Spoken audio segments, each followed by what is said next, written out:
जय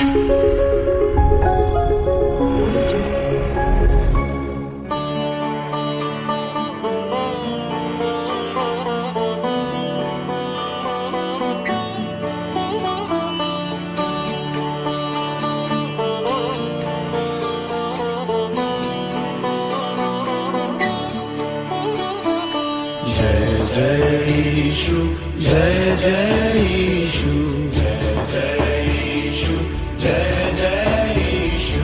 जय मृत्युंजय जय का सिरजनहार, पालनहार, तारणहार। जय जय यीशु, जय जय यीशु, जय जय यीशु, जय जय यीशु।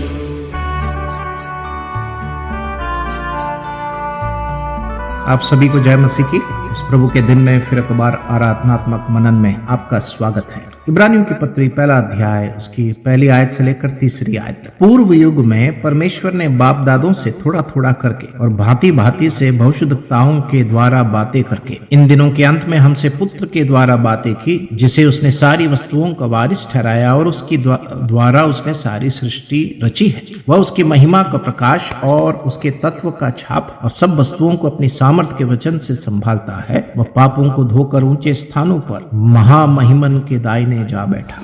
परमेश्वर अपने आप को प्रकट करने वाला परमेश्वर है। परमेश्वर वार्तालाप और संवाद करने वाला परमेश्वर। इसलिए इब्रानियों का लेखक कहता है, बाप दादों से थोड़ा थोड़ा करके और भांति भांति से भविष्यद्वक्ताओं के द्वारा उसने बातें करके। परमेश्वर के वचन को जब हम पढ़ते हैं, परमेश्वर अपने आप को प्रकट किया पुराने नियम में और नए नियम। और इसलिए क्योंकि ये परमेश्वर प्रकट करने वाला परमेश्वर है, इसलिए मनुष्य उस परमेश्वर को उसके प्रकटीकरण में संपूर्णतः सिद्ध होकर उसे पहचान सकता है। यह है बाइबल का परमेश्वर की खासियत। उसके बाद उसके दूसरे आयत में जब हम आते हैं, इन दिनों के अंत में हमसे पुत्र के द्वारा बातें, प्रभु यीशु मसीह के द्वारा परमेश्वर ने हमसे बातें की। प्रभु यीशु मसीह के द्वारा उसने अपने आप को प्रकट किया। क्यों? यूहन्ना रचित सुसमाचार पहले अध्याय उसके 18वें आयत में हम पढ़ते हैं, किसी ने परमेश्वर को नहीं देखा, अर्थात पुत्र प्रभु यीशु मसीह ने पिता परमेश्वर को प्रकट किया। और इसलिए पुत्र के द्वारा परमेश्वर ने बातें की। कैसे बातें की?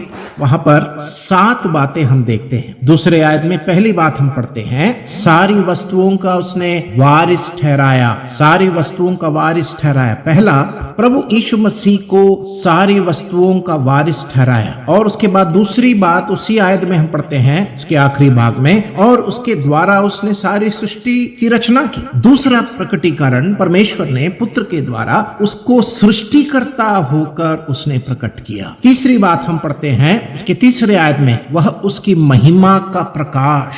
परमेश्वर महिमामय परमेश्वर है, प्रताप पराक्रमी और तेजोमय परमेश्वर। उस तेजोमय महिमामय परमेश्वर वो अपने आप को पुत्र जो उसकी महिमा का प्रकाश है उसमें होकर उसने प्रकट किया। पुत्र ने परमेश्वर की महिमा को प्रकट किया अनेकों माध्यम के द्वारा। और उसके बाद हम पढ़ते हैं उसका चौथी बात, हम उसके तीसरे आयत में, और उसके तत्व का छाप है। उसके तत्व का छाप मतलब जो कुछ परमेश्वर है उस सारे बातों को, सारे चरित्र को, स्वभाव को पुत्र ने प्रकट किया। उस परमेश्वर के प्रकटीकरण को, परमेश्वर के प्रताप को, परमेश्वर के स्वभाव को पुत्र ने प्रकट किया। परमेश्वर का तत्व का की छाप है। उसके 5वीं बात हम पढ़ते हैं उसके तीसरे आयत में, और सब वस्तुओं को अपनी सामर्थ के वचन से संभालता है। 5वीं बात, परमेश्वर सर्वशक्तिमान है। प्रभु यीशु मसीह में होकर परमेश्वर की सर्वशक्तिमता को परमेश्वर ने प्रकट किया। लिखा है वो अपने सामर्थ के वचन से वो संभालता है। क्यों? क्योंकि उसका वचन जीवित है, क्योंकि वो प्रतापी है, वो सर्वशक्तिमान है। उसकी 6वीं बात हम पढ़ते हैं, ये परमेश्वर जो सारे वस्तुओं का वारिस है, जो सारी सृष्टि का सृष्टि करता है, जो उसकी महिमा का प्रकाश है, जो उसकी तत्व की छाप है, जो अपने सामर्थ के वचन से संभालता है। 6वीं बात, वह पापों को धोकर ऊंचे स्थान स्थानों पर महामहिमन के दाहिने जा बैठा। वहां पर दो बातें हम पढ़ते हैं। छठवीं बात, ये जो प्रतापी महान सर्वशक्तिमान परमेश्वर हमारे पापों के लिए बलिदान हो गया, पापों को धोकर। और आखिरी बात हम पढ़ते हैं, ऊंचे स्थानों पर महामहिमन के दाहिने जा बैठा। 7 बातें आज इस आराधना के दिन में, प्रभु के दिन में, उसको स्मरण करने के लिए स्मरणीय है। परमेश्वर हमारी सहायता करे। ऐसे प्रभु यीशु मसीह का प्रकटीकरण, ऐसे एक पुत्र को, अपने इकलौते पुत्र को संसार में भेजकर परमेश्वर ने अपने प्रताप को प्रकट किया। इसीलिए इब्रानियों की पत्री 2 अध्याय उसके 9वें आयत में हम क्या पढ़ते? इब्रानियों की पत्री 2:9, पर हम यीशु को जो स्वर्गदूतों से कुछ ही कम किया गया था, मृत्यु का दुख उठाने के कारण महिमा और आदर का मुकुट पहने हुए देखते हैं, ताकि परमेश्वर के अनुग्रह से हर एक मनुष्य के लिए मृत्यु का स्वाद चखे।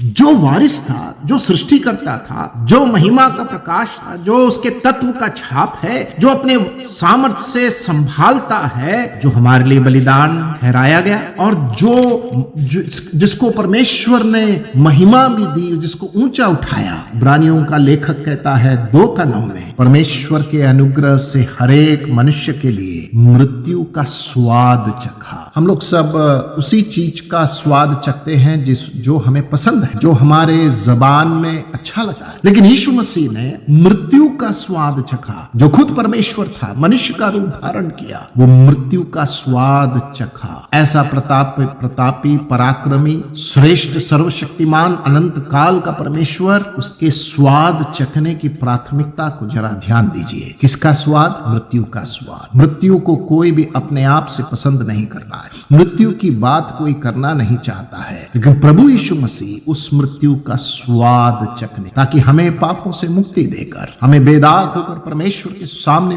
खड़ा करने के लिए, धर्मी ठहराने के लिए, उसने परमेश्वर के अनुग्रह से हरेक मनुष्य को मृत्यु का स्वाद चखा। आइए हम इस परमेश्वर की आराधना, जो इस मृत्यु का स्वाद चखने के लिए क्रूस पर चढ़ गया, मृत्यु का स्वाद चखने के लिए किलों को अपने हाथ और पैरों में ठुकवाए, मृत्यु का स्वाद चखने के लिए सर पर कांटों का मुकुट रखने के लिए अनुमति दिया, मृत्यु का स्वाद चखने के लिए उसके पंजर में भाले से छिदा गया, वो प्रभु यीशु मसीह मारा गया, तीसरे दिन जी उठा। उस प्रतापी परमेश्वर की हम स्तुति करते हैं, महान परमेश्वर की आराधना करते हैं। आइए हम उसके सामने नतमस्तक हुए और कहें, हे प्रभु, तू महान है, तू श्रेष्ठ है, तू धन्य है, पावन है। हम तेरे से प्रेम करें, तेरे नाम की जय हो, जय हो, जय। धन्यवाद। मृत्यु के बंधन भंजन